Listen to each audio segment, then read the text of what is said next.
आज के FB live कार्यक्रम में सभी का पुनः स्वागत है। सभी लोग ऑनलाइन हो जाएं और एक दूसरे को शेयर कर दें, अधिक से अधिक शेयर करने का प्रयास करें सभी ग्रुप्स में, सभी पर्सनल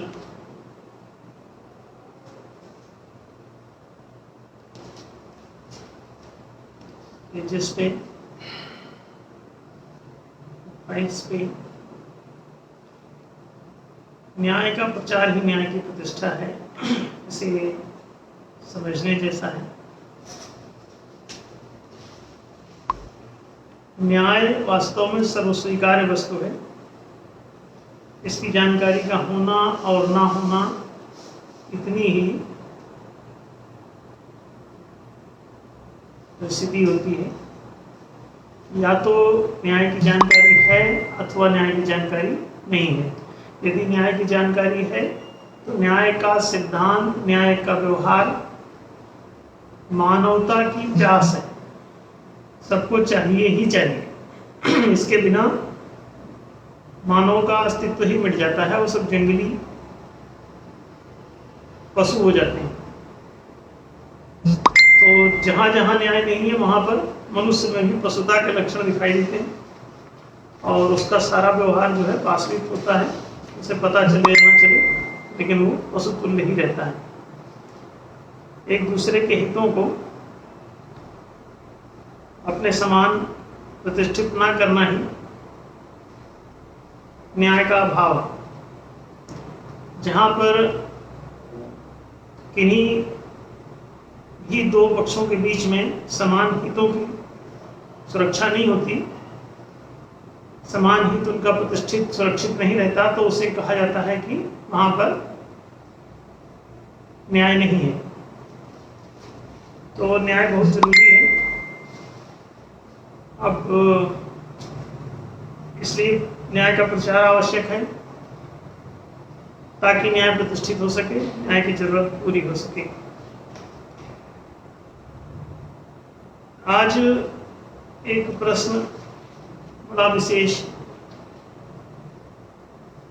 आया हुआ है। प्रश्न जो है ये श्यामवीर जी और रविंद्र जी का है, जो यहाँ हरिद्वार से ही हैं। डीएस के सब ये मेंबर्स हैं, कार्यकर्ता हैं। ये लोग काफ़ी पुराने कार्यकर्ता हैं, पिछले 20-22 साल से ये सभी लोग डीएस की एक्टिविटी में शामिल हैं। एक बहुत अच्छा प्रश्न उनके द्वारा रखा गया है। प्रश्न ये है कि मानव समाज या मानव राष्ट्र एक व्यवस्था पर आधारित होता है, तो मानवीय सहजीविता या मानवीय सभ्यता या राष्ट्रीयता, उसकी सामाजिकता, ये एक व्यवस्था पर आश्रित है।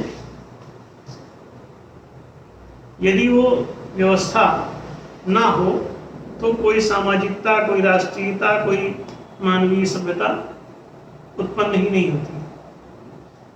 जंगल में कोई व्यवस्था नहीं है, इसीलिए वहां पे सब कुछ पशुता है। प्रश्न ये है इसमें कि ये व्यवस्था आएगी कैसे? व्यवस्था उत्पन्न भी कैसे हो? इस विषय में प्रश्न पूछा गया है कि व्यक्ति से व्यवस्था निर्मित होती है अथवा व्यवस्था से व्यक्ति का निर्माण होता है।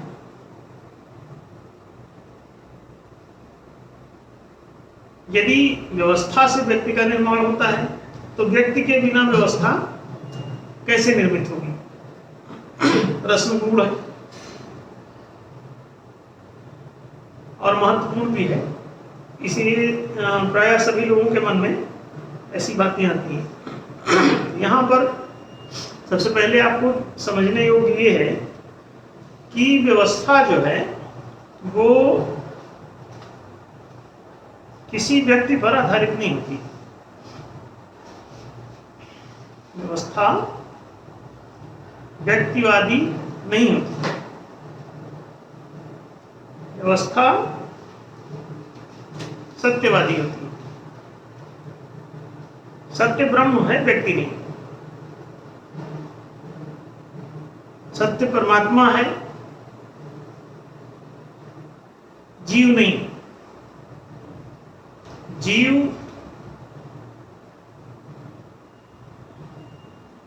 संकुचित है, संकीर्ण है, एक सीमा रेखा में है। तो कोई भी जो जैविक व्यक्तित्व है वो अपनी उस सीमा रेखा में रहता है, ससीम है। परमात्मा असीम है। जीव खंड है, परमात्मा अखंड है। तो कोई भी व्यक्ति जो है वो व्यवस्था को उत्पन्न नहीं कर सकता। व्यवस्था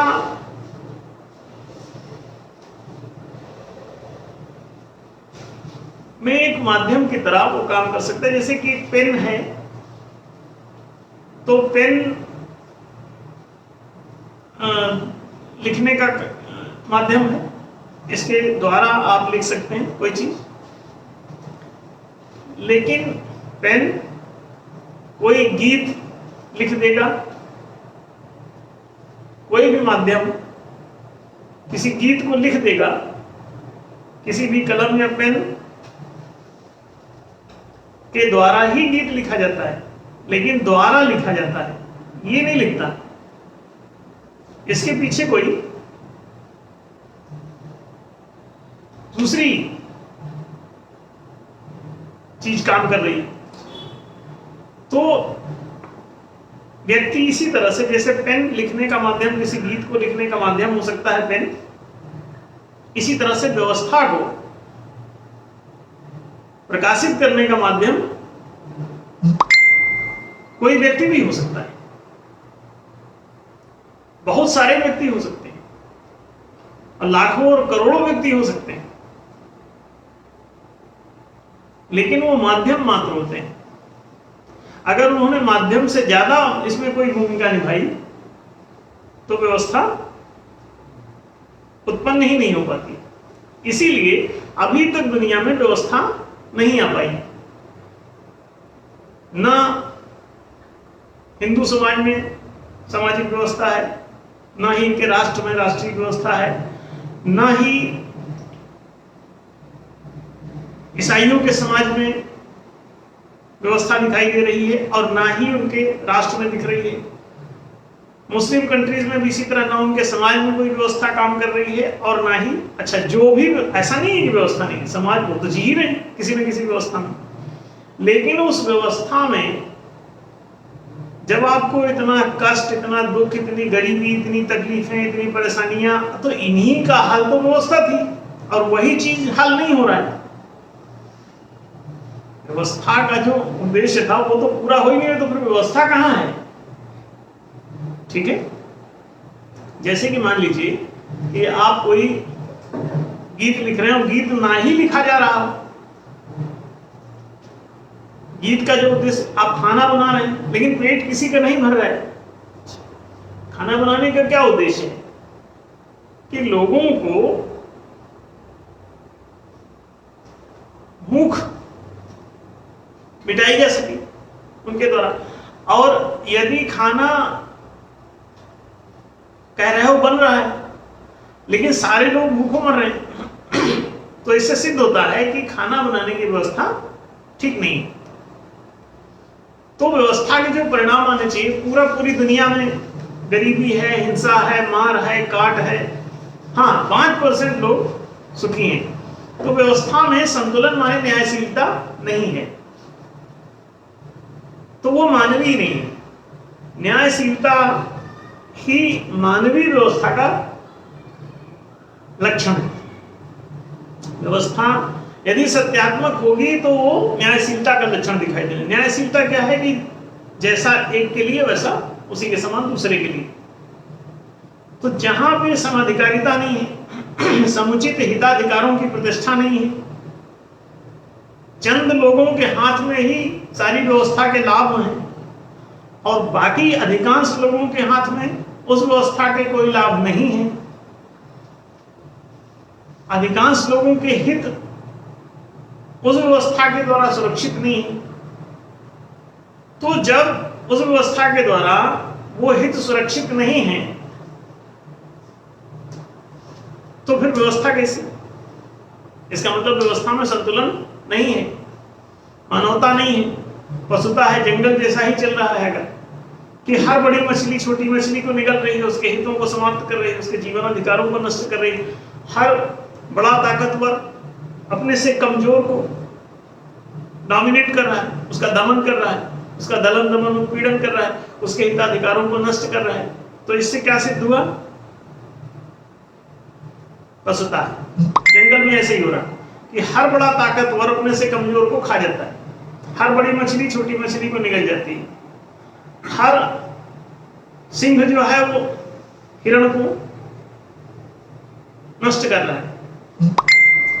तो इसे देखें, वहां पे जंगल में कोई न्यायशीलता नहीं। तो जहां व्यवस्था न्यायशील नहीं है तो उसमें मानवता, मानवीय सामाजिकता, मानवीय सभ्यता, मानवीय राष्ट्रीयता, ये सब गायब हो गया। जंगल जंगल बचा कि जिसकी लाठी उसकी भैंस, अथवा जिसकी भैंस उसका लठैत, ये सब चल रहा है। तो हर भेड़ के पीछे भेड़िए लगे हुए, तो भेड़ का जीवन मुश्किल में है। तो जो भी कमजोर है समाज में, अगर वो कुटपीट ही रहा है तो जंगल में तो ये हो ही रहा था। तो मानवीय जो समझ बूझ और विशिष्टता थी वो कहाँ है? नहीं है। इसका मतलब मानवीय व्यवस्था इसमें नहीं। इससे सिद्ध हुआ कि व्यवस्था जरूरी है। प्रश्न ये है कि व्यवस्था आएगी कैसे, बनेगी कैसे? एक सही व्यवस्था कहां से आएगी? कई बार लगता है कि व्यक्ति दे देगा, व्यक्ति व्यवस्था नहीं देता, बल्कि व्यक्ति अगर ये सामर्थ्य रखे कि वो उसका व्यक्तिवाद समाप्त हो जाए, इस पर ध्यान देंगे। अगर व्यक्ति का व्यक्तिवाद समाप्त नहीं होता है तो व्यवस्था का जन्म नहीं होगा, फिर जैसा जंगल चल रहा है वैसे ही चलेगा। व्यवस्था अगर किसी व्यक्ति के द्वारा आएगी तो जो व्यक्तित्व के जो दोष हैं वो सब व्यवस्था में घुस जाएंगे, क्योंकि उसके द्वारा, जैसे कि पेन अगर पतला लिखता है तो उस पेन से जो लिखा जाएगा सब पतला पतला पतला आएगा। अब मान लो आप मोटा लिखना चाहते थे, हेडिंग डालना चाहते थे, अब पतले पेन से लिख रहे थे तो पतला पतला लिख रहे हैं, तो हेडिंग जैसा नहीं आ रहा है। तो उस पेन का जो दोष होगा कि वो पतला है मोटे की तुलना में, तो वो पतला पतला लिखेगा। तो इसकी जो समस्या होगी, जो संकीर्णता होगी, ये संकुचित है, ये चौड़ा नहीं हो पा रहा है, चौड़ा होकर लिख दे, तो ये समस्या आएगी। तो व्यक्ति का जो संकुचन है, संकीर्णता है, ससीमता है, उसकी सीमाएं हैं, उसकी स्वार्थपरायणता है, व्यवस्था सार्वजनिक है, तो ये जो स्वजनिकता है उसकी, ये सार्वजनिकता, इस स्वजनिक से सार्वजनिक कैसे होगा? स्वार्थ से सर्वार्थ कैसे सिद्ध होगा? स्वहित से सर्वहित कैसे सिद्ध होगा? व्यवस्था तो सर्वहितकारी बनानी है आपको, क्योंकि वो सार्वजनिक पूरे समाज के लिए बना रहे हैं, पूरे राष्ट्र के लिए बना रहे हैं। एक व्यक्ति के द्वारा कोई भी सार्वजनिक व्यवस्था भला शुद्ध कैसे हो सकती है? संभव नहीं है। इसीलिए कहा गया कि व्यवस्था जब भी आएगी, व्यवस्था जब भी आएगी तो व्यक्ति से नहीं आएगी।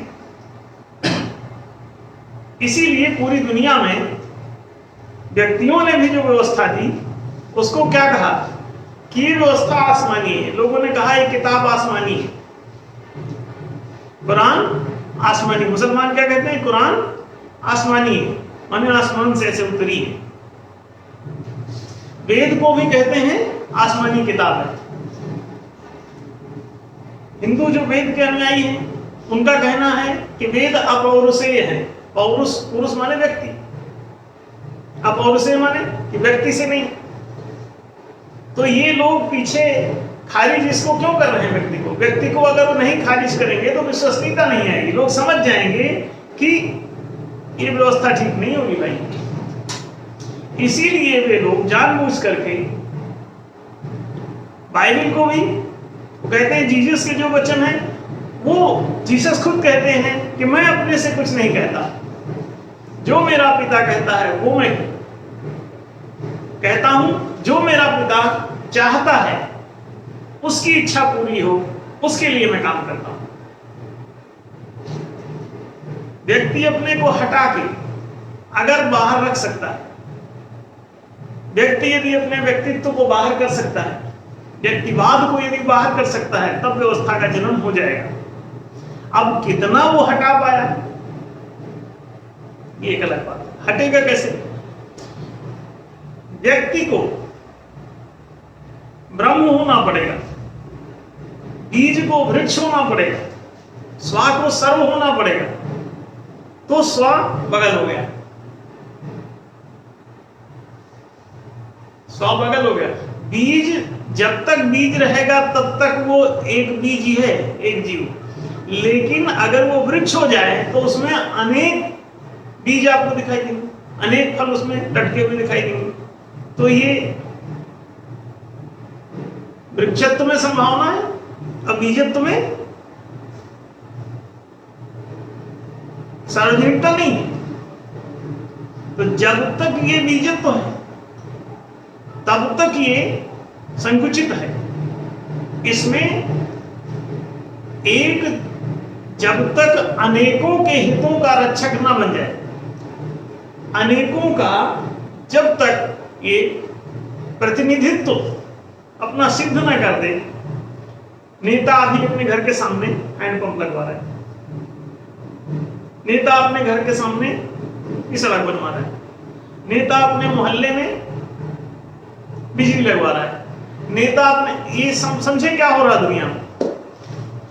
ये जो आज का नेतृत्व वर्ग है ये अपने व्यक्तिवाद से ऊपर नहीं उठ रहा है, ये सार्वजनिक बात नहीं करता, सार्वजनिक काम नहीं करता। कभी ये हिंदू नेता है जो कहता है जो हिंदू हित की बात करेगा वही देश पर राज करेगा। इसे ध्यान दें।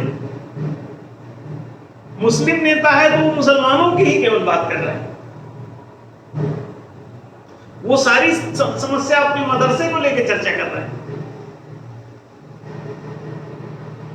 कहीं भी आप देखें तो ये बीमारी है ना, उनमें सभी में है। और यहां से बाहर अमेरिका, यूरोप, सब जगह है ये दिख रही समस्या।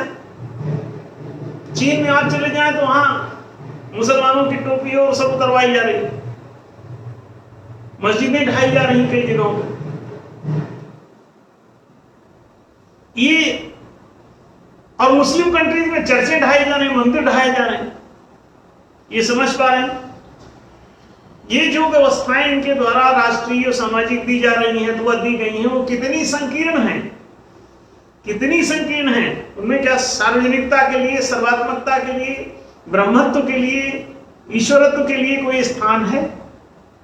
सारे के सारे ईश्वर जीव विनाशी है जब, तो इनके हित कहां गायब हो गए? तो दुनिया में जितनी भी व्यवस्थाएं आई हैं वो सब व्यक्तिवादी हैं। इसी वजह से वो व्यवस्थाएं उनकी किसी यूनिट के लिए ही उपयोगी सिद्ध हो रही हैं।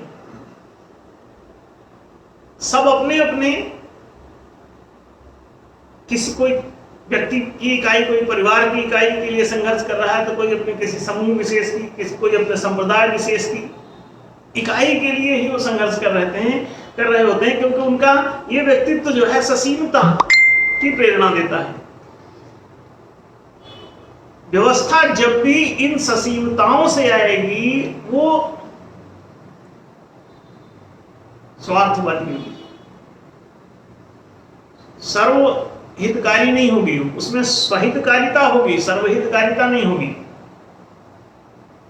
तो व्यक्ति जब तक व्यक्ति है तब तक व्यवस्था सही नहीं दे पाएगा। तो इसीलिए कहा गया कि जब भी कोई बात आए तो हमेशा ध्यान रखें कि व्यवस्था सत्य से आती है, व्यवस्था सत्य के सिद्धांत से आती है, व्यवस्था सत्य के ज्ञान से आती है।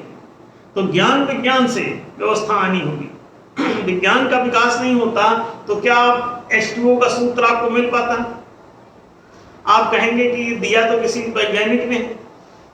वैज्ञानिक अगर अड़ा रहता अपने व्यक्तिवाद पर तो ये सूत्र ही नहीं पनपता। जो वैज्ञानिक अपने अब बना भी देता तो आपको मिलता नहीं, आपको पढ़ने नहीं देता, वो पेटेंट करा लेता और कहता कि आप गुलाम बनो तब पानी बनाने का सूत्र देगा।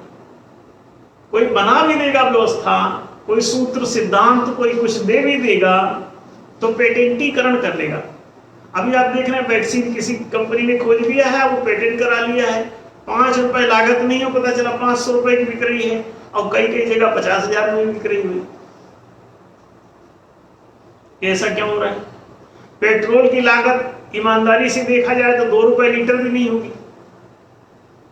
बेच कितने में इस समय? तो कई जगहों में भारत में 107 रुपए हो गया है। ये किस बात के? और दिन भर करोड़ों लीटर सब इधर उधर, और उसमें गुणा करो इतने, रोज इतना पैसा कहां पार हो रहा है? कौन ले रहा है इसे? ये कोई व्यवस्था ले रही? नहीं, ये व्यक्तियों की जेब में जा रहा है, कुछ खास व्यक्ति। तो अब इनको देखो, व्यवस्था यदि उचित होगी तो पेट्रोल तो इस व्यक्ति ने बनाया। किसने बनाया? पेट्रोल मुसलमान ने बनाया, पेट्रोल सिख ने बनाया, ईसाई ने बनाया, हिंदू ने बनाया। किसने बनाया? किसी ने बनाया। तो पेट्रोल जब ये यूनिवर्सल पेट्रोल है, पृथ्वी ग्लोब ही यूनिवर्सल है, तो वो यूनिवर्सल होगा। और जब वो यूनिवर्सल है तो कुछ खास लोग कैसे उस पर कब्जा? इसलिए वो अपने स्वार्थ से व्यवस्था जब ये देते हैं तो ये नहीं कह पाते कि पेट्रोल सार्वजनिक है। जब ये व्यक्ति व्यवस्था देगा तो कहेगा पेट्रोल उसका। तो व्यक्ति के द्वारा दी गई व्यवस्था हमेशा हानिकारक होगी। ब्रह्म के द्वारा देनी होगी, ब्रह्मांडीय व्यवस्था देनी होगी। विश्व बंधुत्व और वसुधैव कुटुंबकम का उद्घोष सिद्धांत के द्वारा हुआ है कि एको ब्रह्म द्वितीयो नास्ति। ये ब्रह्म ही ब्रह्मांड हो गया है, एक ही तत्व रचा संसार। तो जब सब ये एक ही तत्व के द्वारा रचित है तो इसमें दूसरेपन के भाव से, व्यक्तिवादी भाव से, स्वार्थवादी भाव से, स्वहितवादी भाव से, खंड बुद्धि से भला कोई व्यवस्था कैसे बनेगी? इसलिए अभी आप जितनी व्यवस्थाएं देख रहे हैं वो सब व्यक्तियों के द्वारा दी गई। पहली बार हम लोग अभी ये जो जिस व्यवस्था को ला रहे हैं, जी रहे हैं, उसका प्रचार प्रसार कर रहे हैं, पहली बार है जिसमें व्यक्ति आड़े नहीं आ रहा है। हम सदा कहते हैं कि भैया ये जो हम ये बातें दे रहे हैं ये दरअसल सैद्धांतिक बातें हैं। इसको ये मत सोचो कि ये इसमें व्यक्ति हावी है, हमारा इसमें ये यूनिट हावी नहीं है, हमारा इसमें हम अगर हिंदू के घर में पैदा तो हमारा हिंदुत्व तो इसमें हावी नहीं, हम यूपी वाले हैं तो हमारा यूपी वाला इसमें हावी नहीं। व्यक्तित्व कोई भी व्यक्तित्व इसमें हावी नहीं है। इसीलिए व्यवस्था कोई भी इसको पढ़ता है वो प्रसन्न होता है, चाहे वो हिंदू पढ़े, चाहे मुसलमान पढ़े, चाहे सिख पढ़े, चाहे ईसाई पढ़े, चाहे छोटी जाति का पढ़े, चाहे बड़ी जाति का पढ़े, चाहे इस जाति का पढ़े, चाहे उस जाति का। वो सर्वजातीय है, ये सर्वदेशीय है। ये सर्ववर्गीय है और सर्वरंगीय है, सर्वलिंगीय है। ये नपुंसक को भी जीवन देती है, ये स्त्रीलिंग को भी जीवन देती है, ये वैश्या को भी जीवन देती है, ये सती साध्वी को भी जीवन देती है, ये किसी को भी इनकार नहीं करती, खारिज नहीं करती। स्त्रियों के लिए भी ये व्यवस्था उतनी ही खुली हुई है जितनी पुरुष के लिए। देशियों के लिए ये व्यवस्था उतनी खुली हुई है जितनी विदेशियों के लिए, और जितनी विदेशियों के लिए खुली हुई उतनी देशियों के लिए। जब भी कोई सत्यात्मक व्यवस्था आएगी तो वो व्यक्ति से नहीं आएगी, सिद्धांत से आएगी।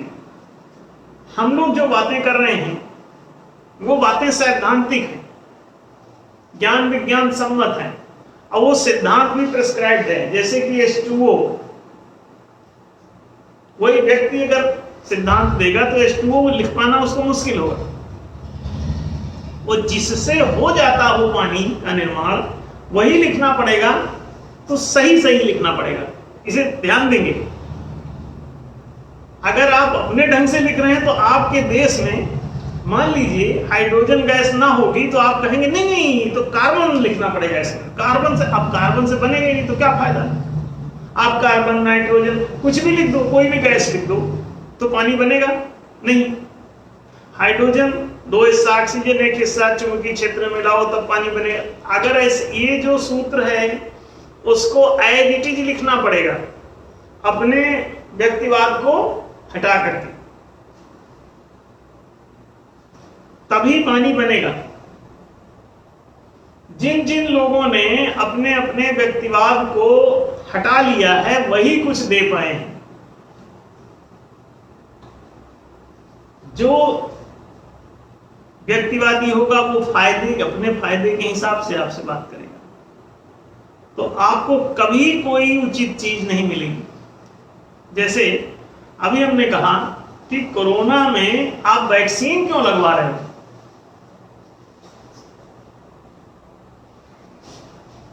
वैक्सीन पूरे लोगों को लगाई जा रही है, आखिर क्यों?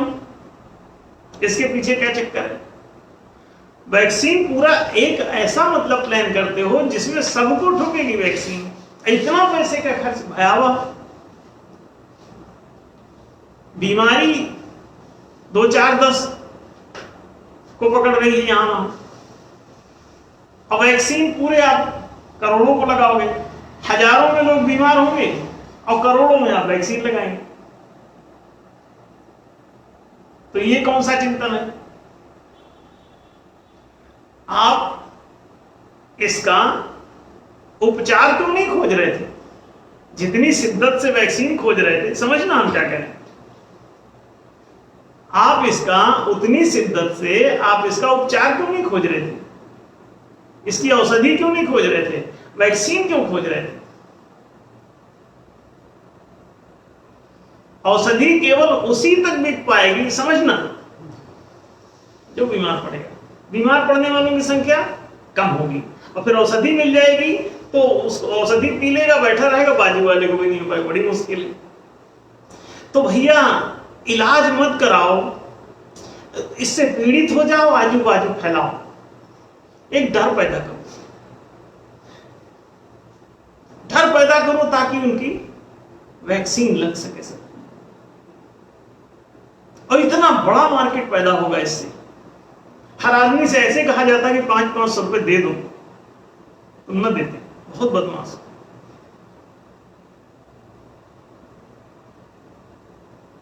जब तुम गुंडा टैक्स ऐसे देने के लिए तैयार नहीं हो तो गुंडे क्या करेंगे? तिकड़ा वो वैक्सीन पर काम करेगा, रिसर्च बैठा दी जाएगी उस पर, इलाज पर कोई समिति गठित नहीं होगी। इलाज पे करो ना काम, औषधि खोजो, इसकी उपचार खोजो, बीमारी का उपचार करना सीखो।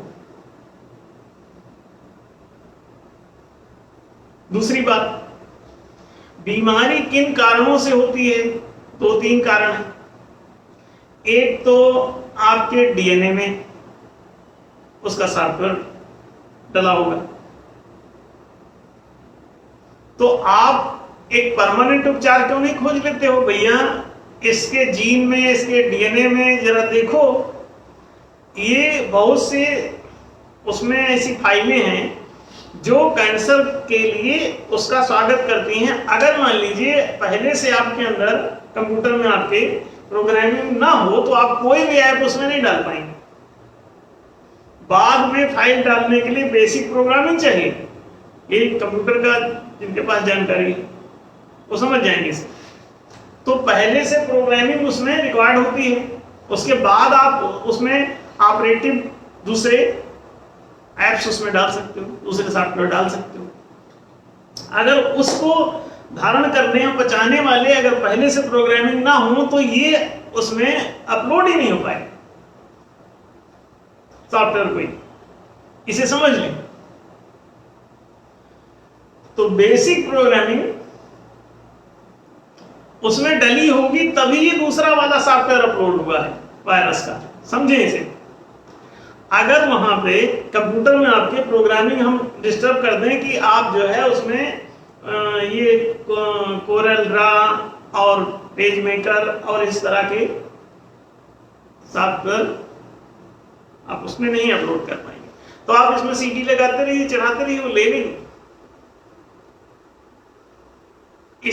इसके लिए पहले कंपैटिबिलिटी वहां तैयार करनी पड़ती है दूसरे सॉफ्टवेयर फाइल्स डाल के, और तब ये डालोगे तो अभी भी नॉन कंपैटिबल कोई सॉफ्टवेयर उसमें अपलोड करके देखिए नहीं होगा।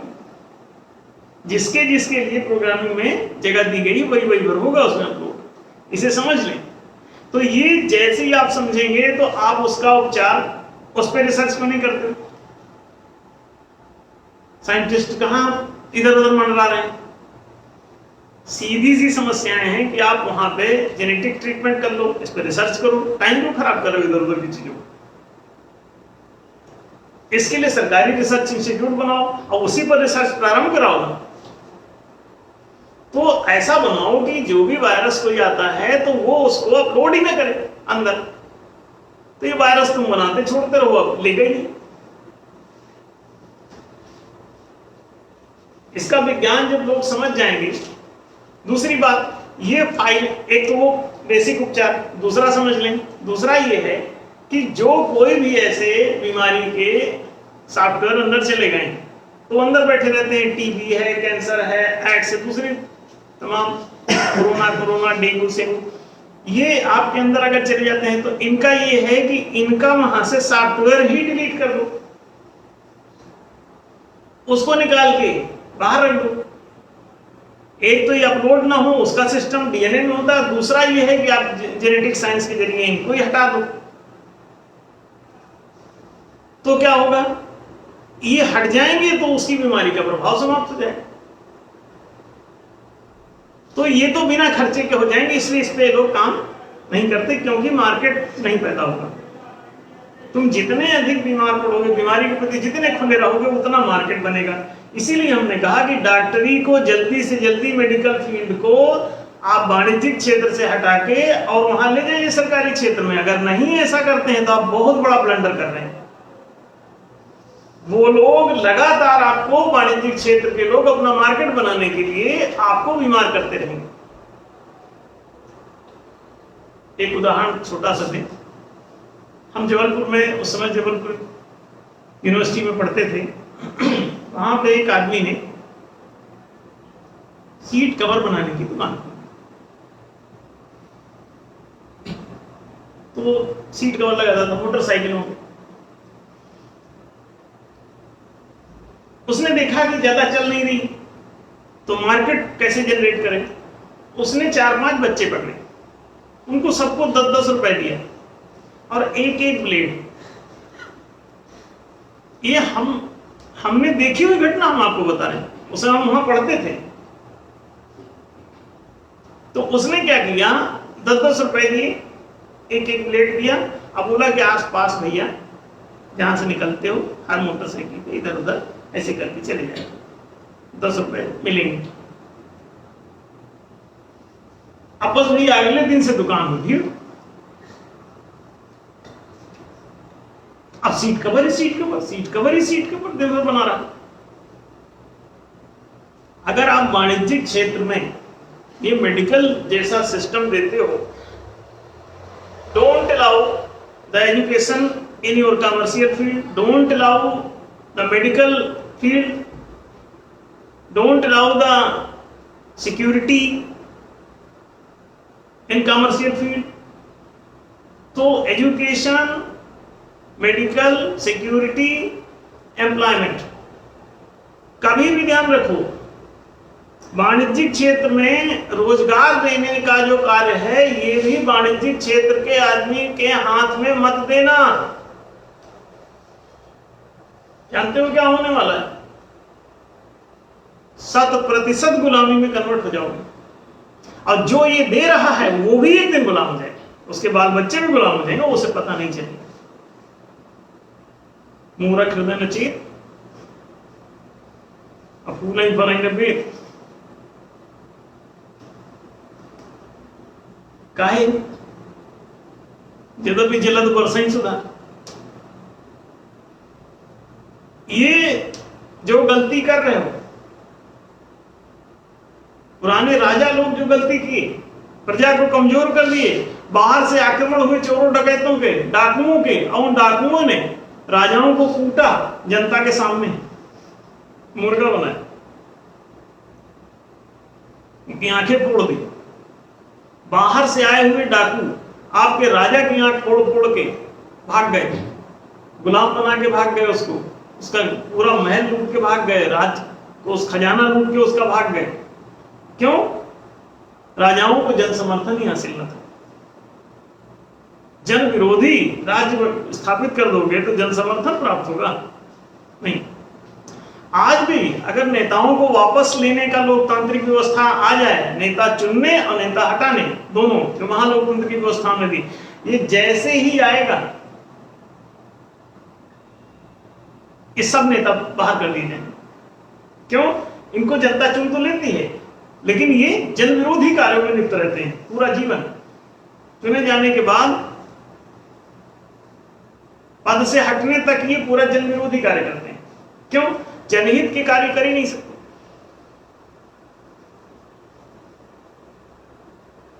अपात्र आज तक, अभी देखो 70 साल आजाद हुए हो गए, आजादी से पहले गुलाम थे तो कौन आपको एजुकेट करेगा, क्यों रोजगार देगा? आजादी होने के बाद अभी भी आप 70% तो प्योर अनपढ़, आज भी आपको एजुकेशन नहीं दिया गया। और जाने कितने लाख करोड़, 50 लाख करोड़ रुपए का पूरा स्टेट सेंट्रल का सारा बजट है, और आपको एजुकेशन नहीं दी जाती। और 1 लाख करोड़ का भी खर्चा नहीं। अगर ऑनलाइन शिक्षा दी जाए तो 1 लाख करोड़ भी खर्च नहीं होगा, और सबको पूरी शिक्षा मिल जाएगी फ्री। चाहे PhD करो, चाहे इंजीनियरिंग करो, डॉक्टर बनो, जो भी मर्जी करो, सब कुछ निःशुल्क हो सकता है। लेकिन ना वो ऑनलाइन करते ही 90% एजुकेशन पे खत्म हो जाता है। But they will not allow. क्यों? सारी किताबें निःशुल्क हो जाएंगी, सब PDF फॉर्म में आ जाएंगे, पढ़िए घर पे बैठ। ई-बुक्स, डिजिटल बुक्स फ्री में पढ़िए, digital classes, digital books, digital documents, digital पूरा सिस्टम, डिजिटल आपका examination, online digital education system adopt करते ही आपका 90%, मोर देन 90% एक्सपेंसेस नहीं, खत्म। तो ये व्यवस्था वो लोग क्यों देंगे? व्यक्ति कभी व्यवस्था नहीं दे सकता। इसीलिए हमने कहा कि ये शिक्षा, रोजगार, सुविधा संरक्षण ये कभी कमर्शियल फील्ड का ये काम नहीं है, वो लाभ हानि पर आधारित है। तो जिस चीज से लाभ होगा उसका मार्केट वो बढ़ाएंगे। अगर बीमारी से लाभ होगा तो जय गंगा जी की। चलो भाई, अब शमशान घाटों पर गंगा किनारे भीड़ लग जाएगी। और ये लगातार बढ़ाते रहें। बीमारी बढ़ाए बिना अगर लोगों की सीट नहीं काटेंगे, ये तो पुलिस की व्यवस्था चाहिए। कुछ क्षत्रिय स्तर के आदमी कुछ वहां बनाओ जिनकी छाती काम करती हो, ईक्यू, उनको पुलिस बनाओ और उनको पुलिस इसके ऊपर खड़ा करो, तब तो जाके ये हल्दी प्योर बिकेगी। नहीं तो हल्दी में पीली मिट्टी का मिलना तय है। आईक्यू वाले बंदे सेंसिटिविटी मुक्त होते हैं।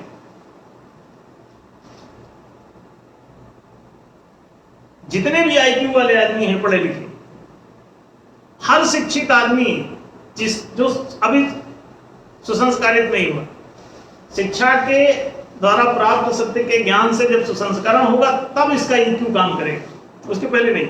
शिक्षित हुआ है तो इसका मानसिक विकास हो जाता है। मानसिक विकास पूरा काल्पनिक दुनिया है इसकी, छल कपट से भरा हुआ इसका पूरा जीवन होगा। हर पढ़े लिखे आदमी अनपढ़ गंवार है तो बैल बुद्धि काम नहीं करेगी। बच्चों जैसा पूरा जीवन रह जाएगा अगर शिक्षा नहीं दी, और शिक्षा दे दिया तो चालाक बुद्धि। पुलिस ही कंट्रोल कर सकती है।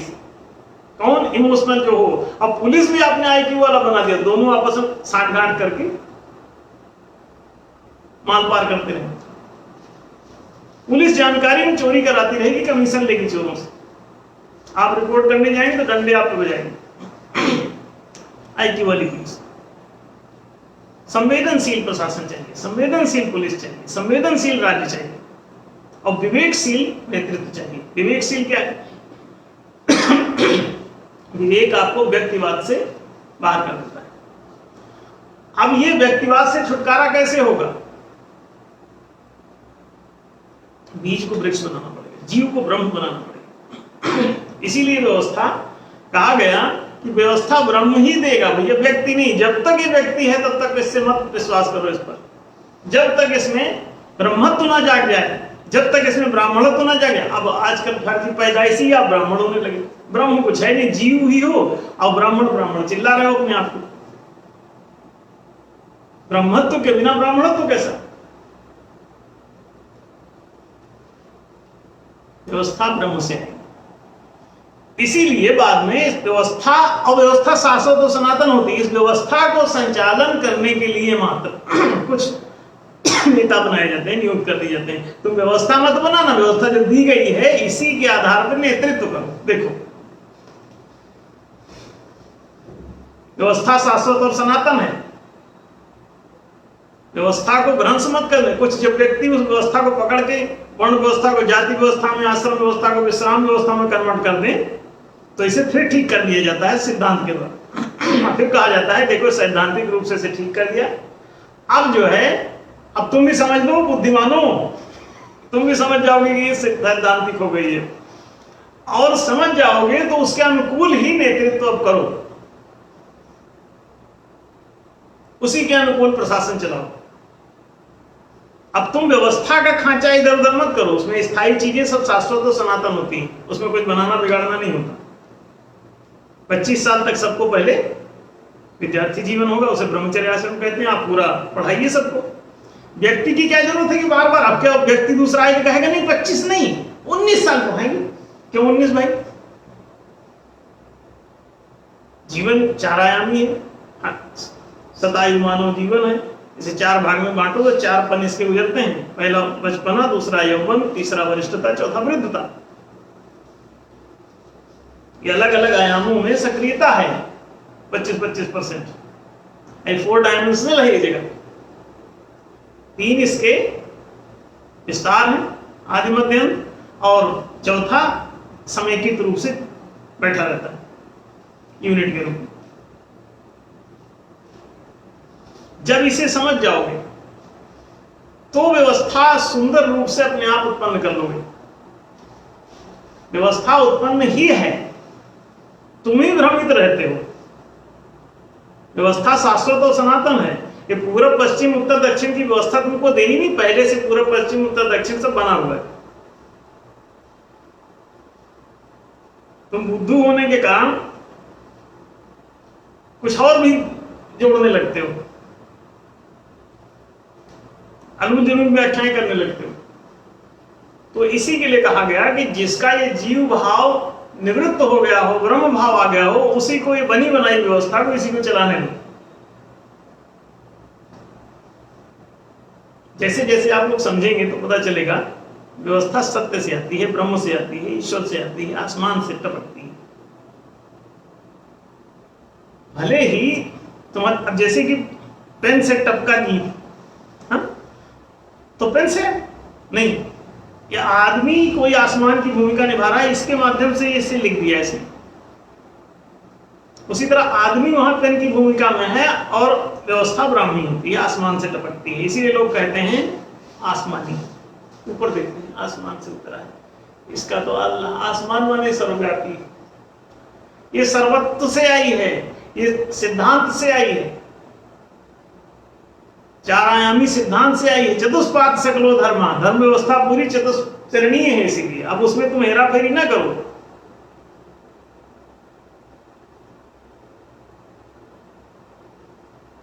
इसको ठीक से चलने दो।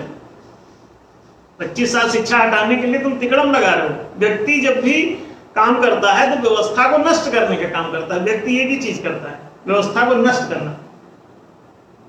अब ब्रह्म का एक ही काम है, व्यवस्था को साफ करना। और जब जब तुम व्यवस्था को नष्ट कर देते हो तब तक इसकी ब्राह्मी व्यवस्था के द्वारा इसे फिर से ब्रह्मत्व के माध्यम से इसे फिर से स्वच्छ किया जाता है। यदा यदा ही धर्म से ग्लानिर्भवति भारत, धर्म माने व्यवस्था। जब जब ये व्यवस्था की ग्लानि हो जाती है, हानि हो जाती है, निकल जाती है, नष्ट हो जाती है, चिथड़ा हो जाता है, तो पुनः पुनः इसको फिर से व्यवस्थित कर दिया जाता है। तो जब जब धर्म नष्ट होगा ईश्वरीय व्यवस्था सक्रिय हो जाएगी। और ईश्वर क्या करता है? ईश्वर का काम है, आप कहेंगे ईश्वर कहां है? अरे ये जो सारा खुला स्पेस है ना, इसी का ईश्वर नाम है। जो अपना यूनिट फीलिंग खत्म कर दे तो ये पूरा स्पेस इसमें काम करने लगता है। ये आप भी कर सकते हैं।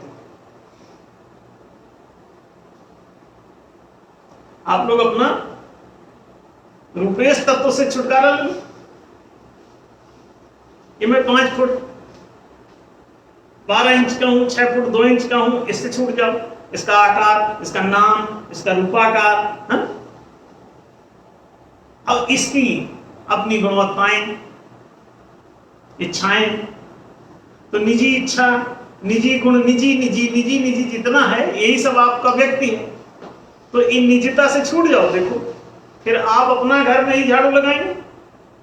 नहीं लगाएंगे। व्यक्ति से छूट के देखो। अब आप कहते हो कि व्यक्ति व्यवस्था देगा, तो आप लोग कैसी व्यवस्था दोगे? सोच के देखो। जो अपने घर में झाड़ू लगाएंगे, ठीक है, ऐसी व्यवस्था दोगे कि आपके घर में सफाई ठीक से होनी चाहिए। सरकारी कर्मचारी अपने घर में लगा, ऐसी करोगे। अब पड़ोसी के बच्चे को शिक्षा उच्छा मिल जाए, ना ना ना, ये सब व्यवस्था थोड़ी। व्यक्ति जब व्यवस्था देगा तो अड़ोसी पड़ोसी सबके हितों को नष्ट कर डालेगा। ब्रह्म जब व्यवस्था देगा तो सब मम प्रिय सब मम उपजाए, ऐसे देगा कि सभी उसको प्रिय होंगे। उसके द्वारा दी गई व्यवस्था वो काम की होगी। और जब भी सबका हित अत्यंतिम सिद्ध हो रहा हो तो समझ जाना व्यवस्था आसमान से उतरेगी। और जब सबका हित वो सिद्ध ना कर रही हो, किसी का हित साधे और किसी का हित ना साधे, एक को शिक्षा दे दूसरे को ना दे, एक को रोजगार दे दूसरे को ना दे, एक को आवासीय सुविधाएं दे दूसरे को ना दे, एक को चिकित्सा सुरक्षा बीमा बैंकिंग पेंशन दे दूसरे को ना दे, तो इसे क्या कहेंगे? अभी ऐसा है कहीं किसी देश में? उदाहरण दो। जितनी बातें हमने कही, ये सर्वात्मकता है व्यवस्था में, ये व्यक्तिवादी व्यवस्थाएं चल रही हैं, तो व्यक्तियों ने दी हुई है। इसलिए आप लोग भी इस भ्रम से निवृत्त हो जाओ कि व्यक्ति कोई व्यवस्था कभी देगा ना ना ना। ये तो ब्रह्म से ही उतरेगी तो उतरेगा। तुम्हारा व्यक्तित्व जब हट जाता है तो तो तुमने ही ये सर्वात्मक आकाश काम करने लगता है। तुम इतने जोर से व्यक्ति को उस पर थोपे हुए हो कि सर्वात्मक आत्मा को काम नहीं करने देते। और जो ईश्वरीय जो चैतन्य है ये बलपूर्वक काम, क्योंकि वो शैतान थोड़ी की जब भूत की तरह चढ़ ले, इसलिए जब तुम स्पेस दोगे तो वो असल में वो तो रहता ही है, ऐसा नहीं कि बाहर से आएगा वो सर्वव्यापी होने के कारण तुमने भी उतना ही है वो, लेकिन तुम्हारी बाधाएं व्यक्तिवाद की, तुम्हारी बुद्धि की संकीर्णता, तुम्हारे भाव की संकीर्णता, तुम्हारे कार्य की संकीर्णता उस ब्रह्मत्व को नहीं उगने देती, उस ब्रह्मत्व को काम नहीं करने देती, सोचने नहीं देती, समझने नहीं देती, ये संकीर्णता। तो दम्भ मिटे तब ब्रह्म सक्रिय हो। व्यक्ति दम्भ ही है, सत्य ब्राह्मी है। तो सत्ता नहीं, सत्य चाहिए। सत्ता को सत्य के अनुकूल करना पड़ेगा, सत्य के सत्य से आएगी व्यवस्था, सत्य से उतरेगी। सत्य सर्वत्वमिति सत्यम, तो सर्वहितकारिता ही सारी व्यवस्था होगी। जो भी नियम कानून बनाओ उसमें सर्वहितकारिता सिद्ध हो, और जब ऐसा हो जाएगा तो समझ जाना कि व्यवस्था ईश्वरीय, ये व्यक्तिवादी नहीं। ये चाहे जिस भी कंपनी का पेन लिख रहा हो इस व्यवस्था को, इससे फर्क नहीं पड़ता। अगर वो सर्वहितकारी व्यवस्था, बाइबल अगर सर्वहितकारी हो हम उसे रिकमेंड कर देंगे, कुरान अगर सर्वहितकारी सिद्ध हो जाए हम उसे रिकमेंड कर देंगे, लेकिन कुरान जहां जहां लागू है वहां पर 5% आदमी एंजॉय कर रहा, 95% आदमी त्राही त्राही कर रहा है। तो व्हाई टू रिकमेंड दैट?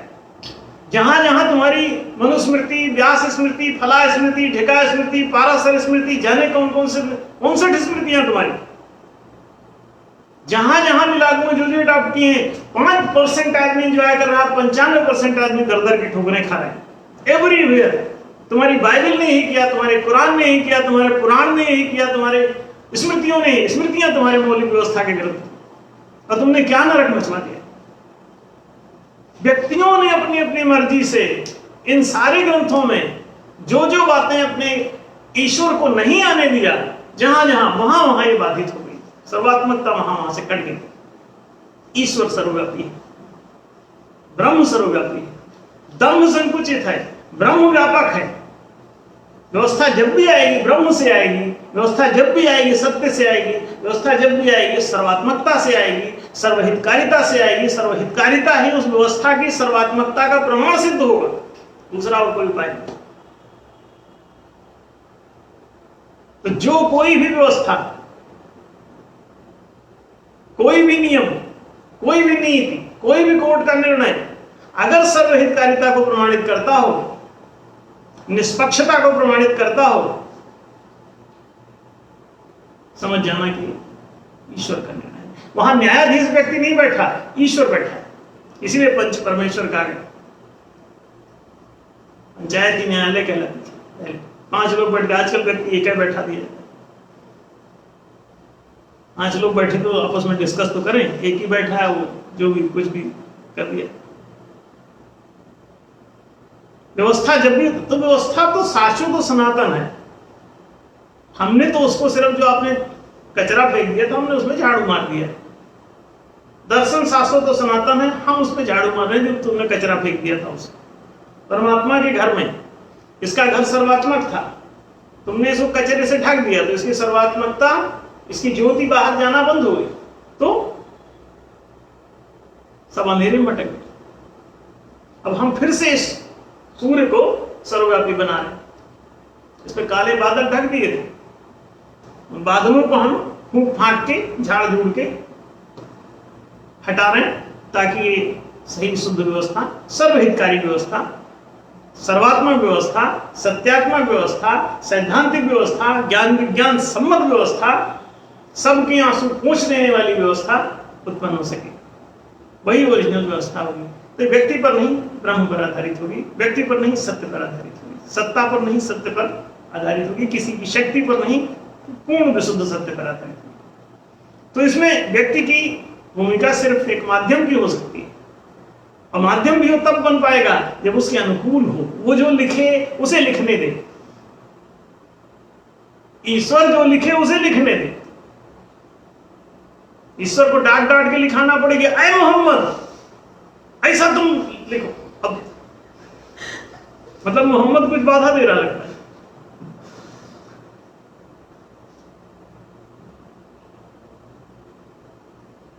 तुम ऐसे पैगंबर बनो कि तुम बाधा ना बनो, तुम्हारा व्यक्तिवाद हावी ना हो, ब्रह्म को काम करने दो।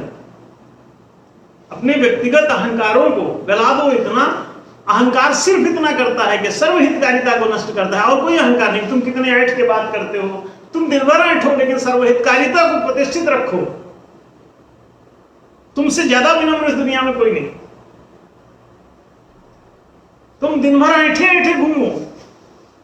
लोग कहते हैं देखो कैसे अकड़ के जला, बहुत अहंकार। अरे नहीं, अकड़ के जा रहा है अहंकार। तो विवेकानंद तो बहुत अकड़ के खड़ा, इसका मतलब बहुत इगोइस्टिक है। तुम बड़े विनम्र हो।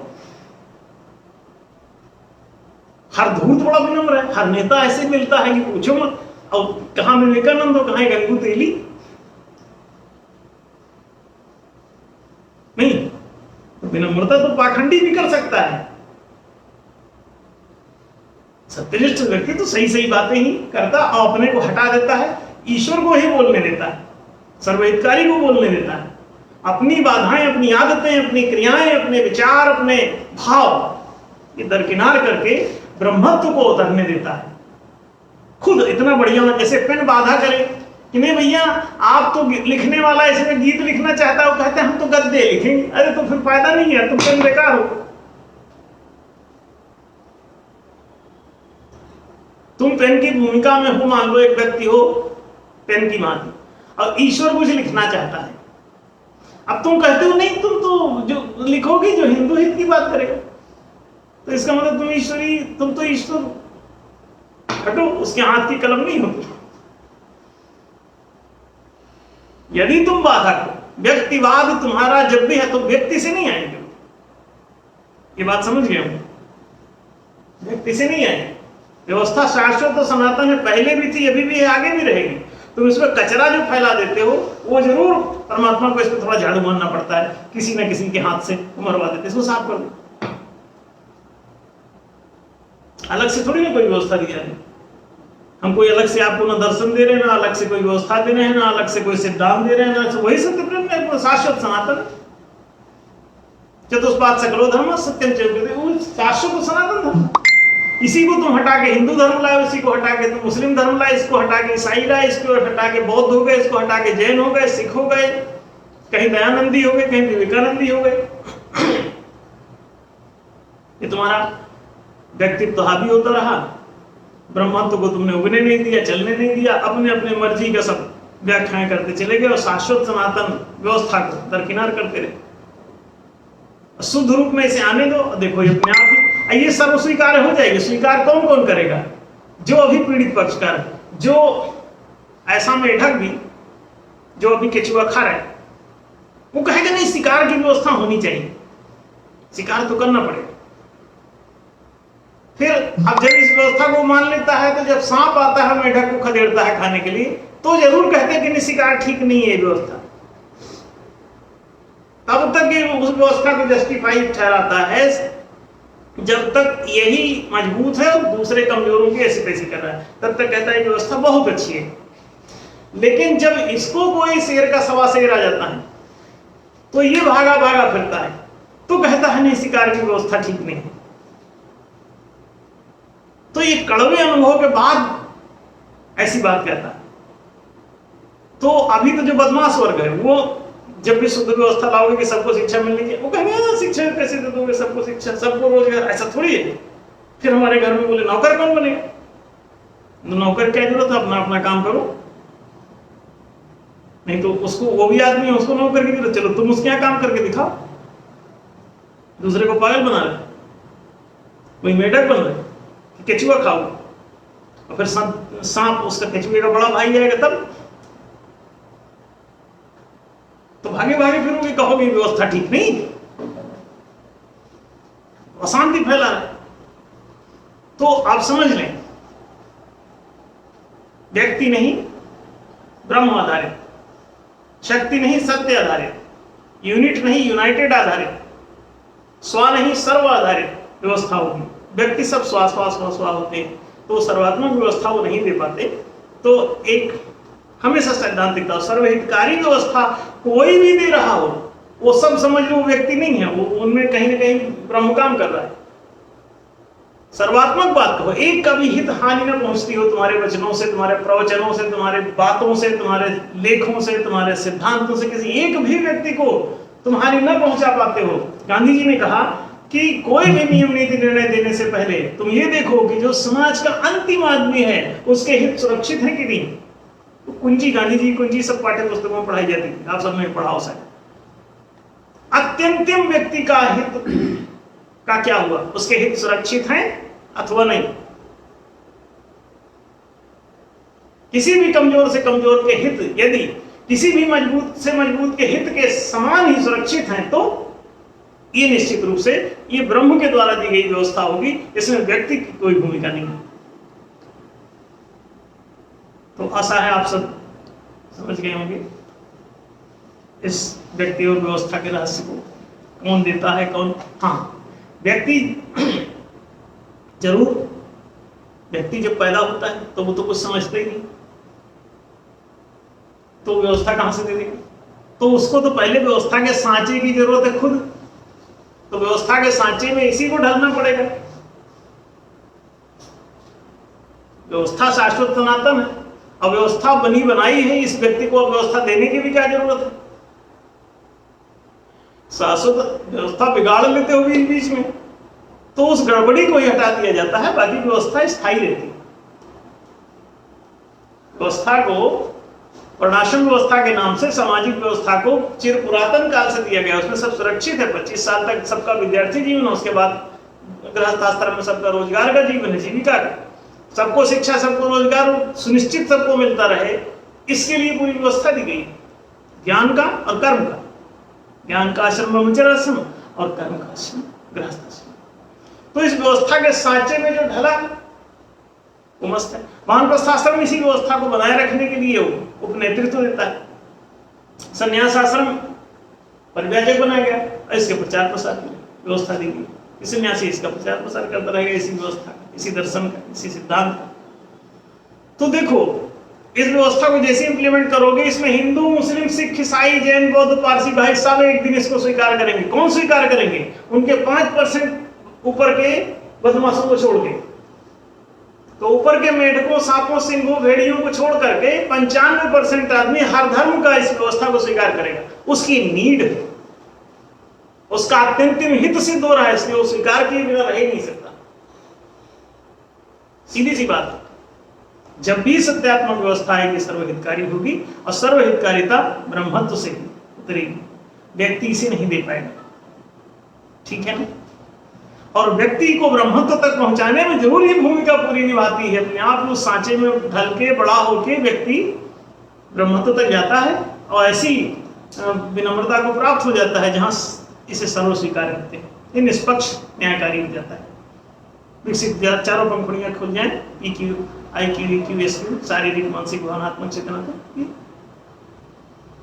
ब्राह्मण सामान्य व्यापक हो जाता है। तो ऐसी व्यापकता को ही नमस्कार करने की जरूरत होती है, और ब्रह्म ही नमस्कार है।